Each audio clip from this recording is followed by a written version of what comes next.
The show is on the road here in Chicago at the United Center Democratic National Convention 2024. Again, I want to talk a little bit about the juxtaposition between the two messages of the Republican Party and the Democratic Party. And there was no more better example of it than last night when Michelle Obama, the former First Lady for 8 years, gave a speech, a rousing, motivating, emotional speech. And as an aside, I do want to address and just talk about a little bit how great it is to see that Michelle Obama can really, it seems, be herself and be unencumbered by the trappings of some of the restrictions of being the First Lady of the United States. We've kind of gone from when they go low, we go high, to really telling it like it is, dealing with reality on reality's terms, combating fascism and the fascist message, full-throated. Very good. The first clip I want to play for you, Brittany Page and I were talking about this yesterday, that maybe we need to get this tattooed on ourselves. The message of the affirmative action of generational wealth. The right talks so much about pulling yourself up by your bootstraps and denigrating people who are on welfare or who are poor, cementing policy positions that make poor people more miserable than they already are.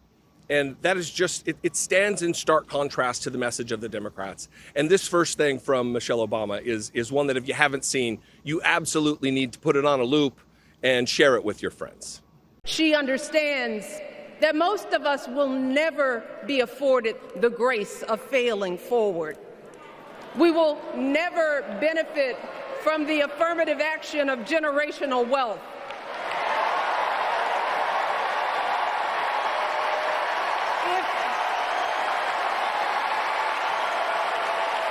If we bankrupt a business or choke in a crisis, we don't get a second, third, or fourth chance. If things don't go our way, we don't have the luxury of whining or cheating others to get further ahead. No. We don't get to change the rules so we always win. If we see a mountain in front of us, we don't expect there to be an escalator waiting to take us to the top. No. We put our heads down.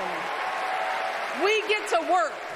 In America, we do something. Without naming him, she just described Donald Trump. A message that I think all of us can really understand, that Kamala Harris understands that most of us will never be afforded the grace of falling forward. Donald Trump has failed his entire life and advanced.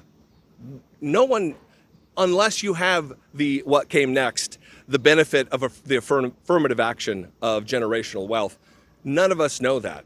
We have to work and scrape and toil away our entire lives, some of us never advancing. Yet, when you have capital at your disposal because your daddy is a millionaire, a billionaire, you're able to do just that. It really is a stark juxtaposition. J.D. Vance comes from nothing. Now he's looking to be the vice president of the United States, certainly on the ticket for the Republicans. And he has now pulled the ladder up behind him after having not pulled himself up by his bootstraps, but been given all kinds of opportunities. And the Republicans just ignore it. This next clip really, I think, is instrumental in demonstrating the differences between the party as well. It's not just about attacking Donald Trump, quote unquote. I can't do quotes too much. My hands are full. It's about also spelling out a hopeful message about us all working together. And it was a beautiful moment last night, and I'm very proud and happy to have been here for it. But as we embrace this renewed sense of hope, let us not forget the despair we have felt. Let us not forget what we are up against. Yes, Kamala and Tim are doing great now. We're loving it. They're packing arenas across the country. Folks are energized. We are feeling good. But Remember, there are still so many people who are desperate for a different outcome, who are ready to question and criticize every move Kamala makes, who are eager to spread those lies, who don't want to vote for a woman, who will continue to prioritize building their wealth over ensuring that everyone has enough.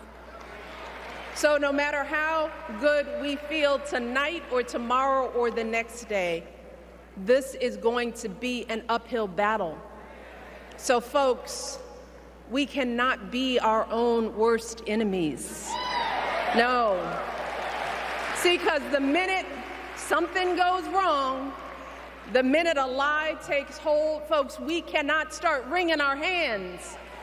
We cannot get a Goldilocks complex about whether everything is just right.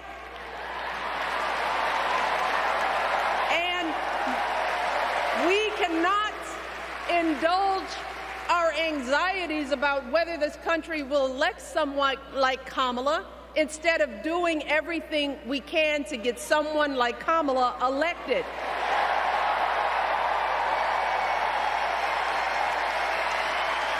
Kamala and Tim, they have lived amazing lives, and I am confident that they will lead with compassion, inclusion, and grace. But they are still only human. They are not perfect. And like all of us, they will make mistakes. But luckily, y'all, this is not just on them. No, this is up to us, all of us, to be the solution that we seek. It's up to all of us to be the antidote to the darkness and division. Look, I don't care how you identify politically, whether you're Democrat, Republican, Independent, or none of the above.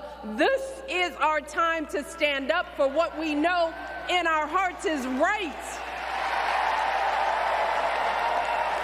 This is a beautiful message to take to heart, that this is our time to stand up for what we know in our hearts is right. When she says it's not time to start wringing our hands about perfect, it's kind of along the same lines of the saying about not letting the perfection be the enemy of good, or what, you know, I'm not, I don't memorize sayings, but let me tell you, that is what this is about. This doesn't mean don't organize, don't fight, don't be an activist. This just means get the people elected who are going to do the best job at running the country, and then we can pressure them to advance policy perspectives and positions that are going to make the Democratic Party stronger, make the Democratic Party a better governing institution.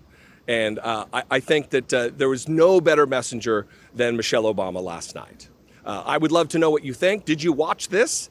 And what were your takeaways? You can leave a comment below. That is great. Helps the algorithm to share this content far and wide on the YouTubes. You can also call, leave me a voicemail, 714-576-4054. And as always, you can email me daily at dollemore.com. If you appreciate my work and you want to take part, help me produce these videos, you can click the join button below, become a channel member for $2 a month, or you can go over to my Patreon page, patreon.com/IDoubtIt podcast. I love you guys so much. I appreciate your engagement. Follow me on social media if you'd like to engage there. I am at Dollemore everywhere, Twitter, Threads, TikTok, Facebook, Blue Sky, everywhere that there's social media, I'm there. I'll see you next time. Be genuine. Take care of one another.